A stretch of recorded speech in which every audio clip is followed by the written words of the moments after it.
give you a shkach in your timing.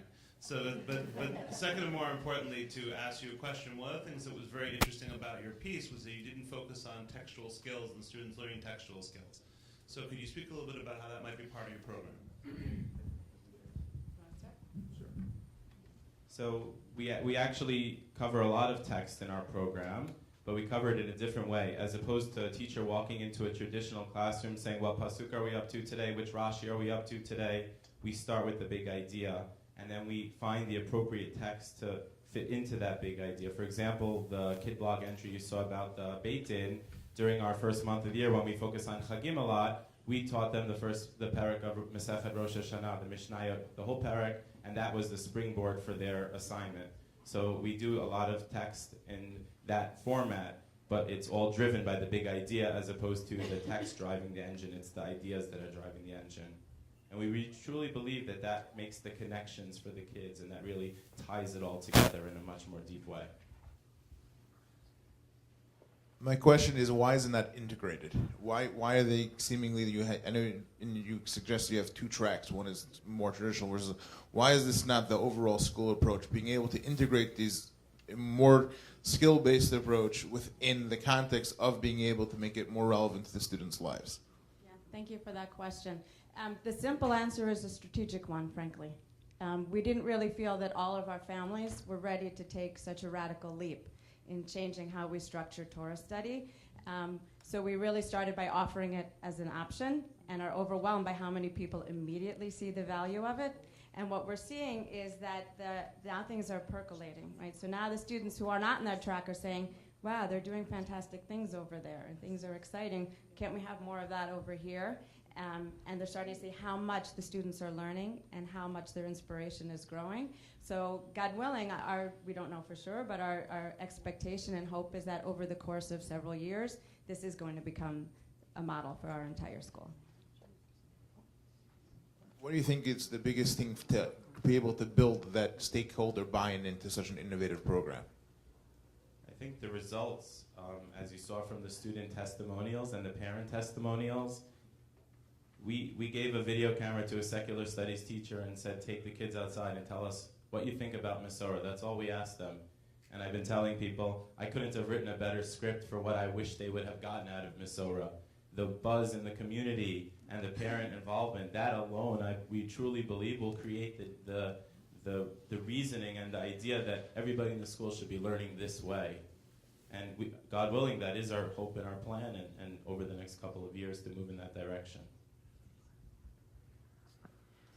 I feel like I asked you a bunch of questions last night, and I don't want to sort of review them. But just off the bat, this was a fantastic presentation. I mean, these 12 minutes, this is tough to do. And I just think you did a fantastic job of explaining what you're doing and showing the value. I have, as you know from last night, I had a lot of questions. One sort of that's come to mind is, do you see this as good for every Jewish day school? Or do you see this as good for a specific type of Jewish day school? So I guess the question is sort of, do you see this in an SAR or a Ramaz or a sort of, or do you see this in a Stanford, sort of, it's hard to explain that question. I get the question.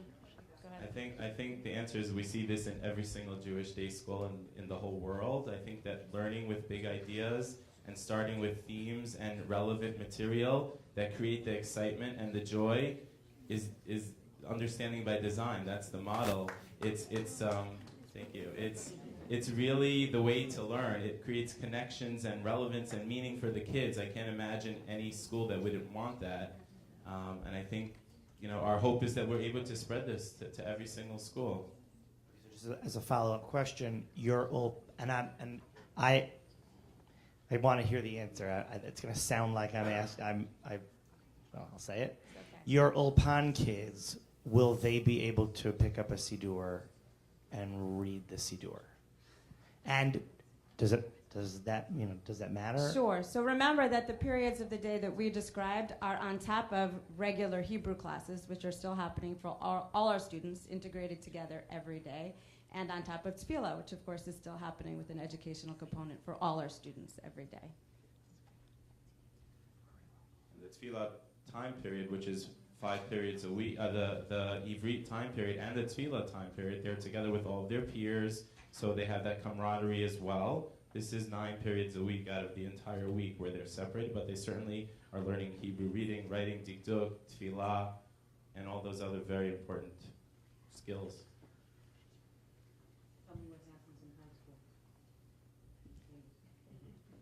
Meaning?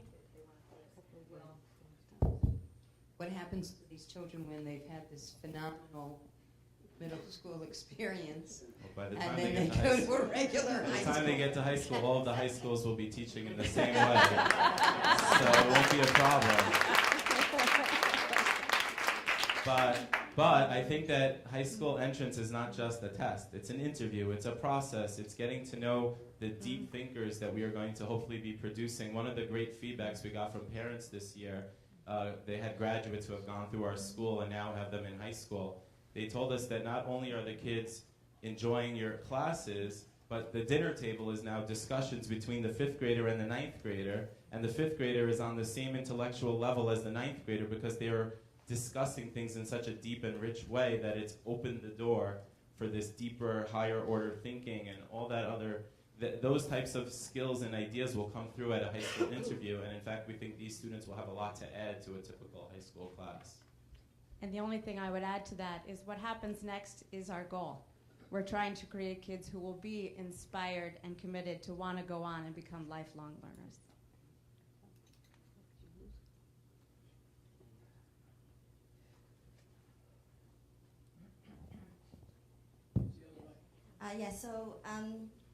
Great presentation. I have 2 questions. First of all, okay, so you have 9 periods a week, and I could see that if a school has a total of 9 periods a week for Judaic studies as opposed to for Ivrit, you know, I can understand how you would prioritize this. I am wondering, like, you know, by splitting the Matmid track and the, you know, the one of the little girls said, it used to be that learning was just reading something in a book. But do they, like, if there were more time, would there be more reading something from a book included in the, like, do you have a sort of a sense of how you might share this with other schools that have more time to have something more integrated with the skill building? 100%. And actually, the Talmud curriculum put out last year by Rabbi Smolarczyk would be my example of that. How you can start with a big idea, right, and lead up and do all the preparation that you need to get a student ready to engage. And then you can spend as much time as you want, if you have more time to give it, inside the text itself, developing those skills and creating that connection. And then you move on again to put it all together. So there's all the room in the world for that within this. And what we're experimenting with, again, we're just creating this as we go. This is an experiment. So part of what we're seeing already this year, for instance, we had one student who said, I'd really like to learn Mishnah instead of the Ulpan. Can I be in Masorah but take those 2 periods a week and do more text? And we said, of course, right? Similarly, we're starting a Beit Midrash program next year for all our students, but also because we're investing in the Matmid track, just to be clear. We don't want the Matmid students just sitting and listening to a teacher who's reading a book either. We're changing the game on every side. But for those kids also to have that opportunity to take the text that they were learning or talking about in class and open it up inside and spend some more time if they want to make that investment. So we're making that opportunity available to any student who wants it, but also making sure that anyone who's just in the program gets as much relevance and content as they can. Just one more question. So then do you have a sense of how to what do teachers need to know and be able to do in order to pull this off? Right now it sounds like you've sort of got some teachers doing the Matmid track because that's what they know how to do, and different teachers that are able to do this. How do you have some experience of taking a teacher who hasn't taught like this, or how do you plan to sort of move teachers from one to the other? Well, we're doing that right now because this year was year 1, and I'm teaching year 1. And next year, we, thank God, will have a lot more students enrolled. So we are training teachers right now and going over year 1. Because it is a spiral curriculum, these 9 big ideas that we are talking about will be revisited again next year when the kids move up to 6th and 7th grade. And the teachers are taking the material and we're sitting and collaborating and working on deepening the same ideas on a deeper, more meaningful level. So there is a lot of training that's involved. I also think that there is a certain type of teacher that's more creative, out of the box, that fits, that's the teachers that we're looking for this program. If any of you have any candidates, please send them our way. But we are ultimately, as Mrs. Smart said, we're moving towards a model where we want all of our teachers to use innovative 21st century learning and never to walk into a classroom and start with the dreaded line of where did we leave off yesterday, what pasuk are we up to?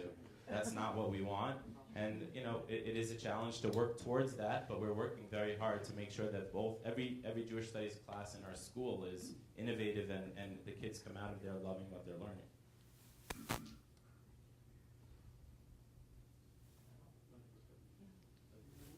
Thank you so much. Thank you.